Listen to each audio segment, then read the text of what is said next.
অন্তর্বর্তীকালীন সরকার ভারতের সাথে নতজানু পররাষ্ট্র নীতি থেকে সরে এসেছে বলে জানিয়েছেন স্থানীয় সরকার, পল্লী উন্নয়ন ও সমবায় উপদেষ্টা আসিফ মাহমুদ।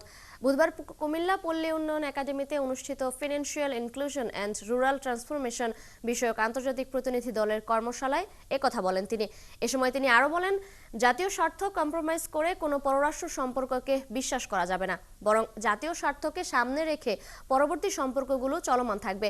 এছাড়া সরকারি ও প্রশাসনিক কর্মকর্তাদের অতিরিক্ত দায়িত্ব দিয়ে জনপ্রতিনিধিদের কাজ পরিচালনা করার কষ্ট হয়ে যাচ্ছে। তাই এ বিষয়ে স্থানীয় সংস্কার কমিশন ও নির্বাচন কমিশনের কাজ শেষ হলে উদ্যোগ নেওয়া হবে বলেও জানান তিনি। এর আগে আমাদের যেই নতজানু পররাষ্ট্র নীতি ছিল সেটা থেকে আমরা অন্তর্বর্তীকালীন সরকার সরে এসেছি এবং আমাদের পরবর্তী